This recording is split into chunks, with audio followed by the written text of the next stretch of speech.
Hey everyone, and welcome back to the channel. Today we're diving deep into a book that's more than just a spooky Halloween story.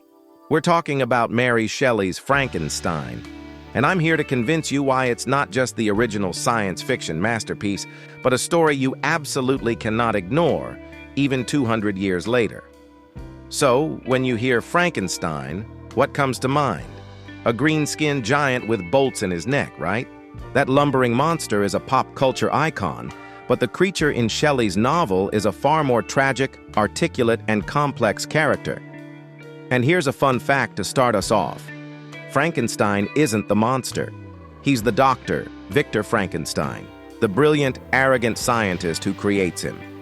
This common mix-up actually gets to the heart of the novel's central question: who is the real monster?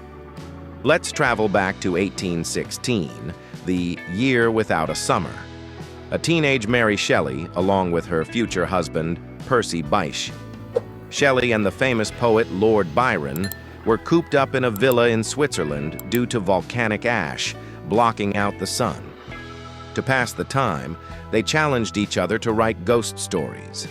And from that gloomy setting, Mary Shelley dreamt up the story of a young student who discovers the secret to life itself. That dream became Frankenstein, or the modern Prometheus. Why is this book considered the very first science fiction novel?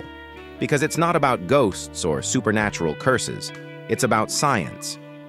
At the time, scientists were exploring galvanism, the idea of using electricity to reanimate dead tissue. People were genuinely fascinated and terrified by the possibility of cheating death through scientific discovery. Shelley took this cutting-edge science and asked a profound question: just because we can do something, should we? This is the core question that science fiction has been asking ever since, from Jurassic Park to Black Mirror. Frankenstein wasn't just a ghost story. It was a thought experiment about the consequences of unchecked ambition and scientific hubris. Victor Frankenstein is obsessed with his creation, not out of malice, but out of a desperate desire for glory. He wants to be a god, to create a new species that would bless him as its creator. He succeeds, but the moment his creation opens its dull yellow eye, he is utterly horrified. He abandons his creation, leaving it alone and terrified in a world that immediately rejects it.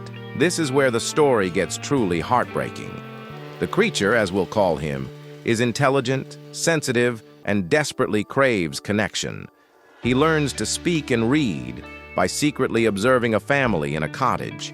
He reads books like Paradise Lost and sees himself as a fallen angel cast out by his creator.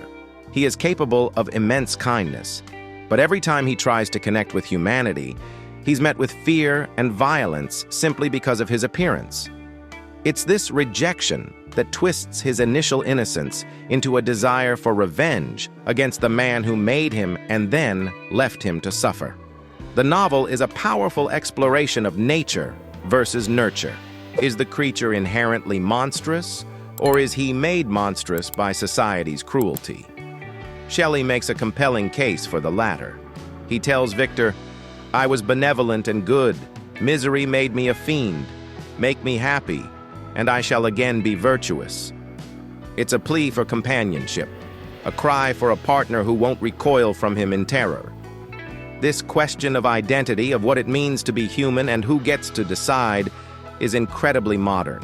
The story is structured as a thrilling chase, a cat-and-mouse game between creator and creation that takes them from the picturesque landscapes of Geneva to the desolate ice floes of the Arctic. Victor becomes just as monstrous in his obsession for revenge as the creature he hunts. He loses everyone he loves, destroyed by the consequences of his initial act of abandonment. The line between man and monster blurs completely, forcing us to constantly question our sympathies. Frankenstein also gives us the mad scientist archetype, but Victor is more complex than that. He's not evil in a cartoonish way. He's a relatable figure driven by ambition, passion, and ultimately crippling guilt. He represents the danger of pursuing knowledge without wisdom, of prioritizing personal glory over ethical responsibility. This warning is more relevant today than ever before, in an age of AI, genetic engineering, and technological advancements that are constantly pushing the boundaries of what it means to be human. Think about it. The fear of artificial intelligence turning against its creators. That's Frankenstein. The ethical debates around cloning and genetic modification. That's Frankenstein. The loneliness and alienation felt in a world that judges you on your appearance. That is Frankenstein. Mary Shelley, a teenager in the early 19th century, laid the groundwork for the biggest questions our society is grappling with today. The novel is also a masterpiece of Gothic literature. Shelley creates an incredible atmosphere of suspense, dread, and emotional turmoil. The stormy nights, the vast and intimidating landscapes, the psychological torment of the characters, it all works together to create a story that is as thrilling as it is thought-provoking. It's a story about creation, rejection, loneliness, and the search for belonging. It's about the responsibility that comes with power. So next time you see that iconic, flat-topped, bolt-necked monster, I hope you'll remember the eloquent, tragic figure from Mary Shelley's novel.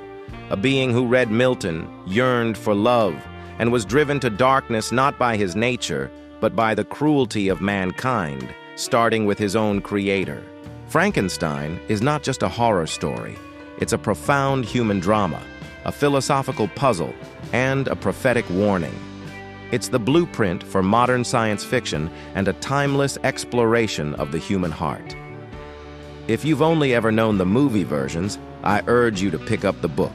You'll discover a rich, moving, and terrifying story that will stay with you long after you've turned the final page. It's a masterpiece that proves great stories don't just entertain us.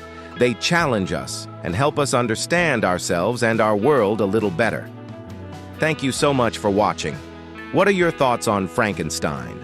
Who do you think is the real monster? Let me know in the comments below. And if you enjoyed this deep dive, please give this video a thumbs up and subscribe for more explorations into the stories that shape our world. See you in the next one.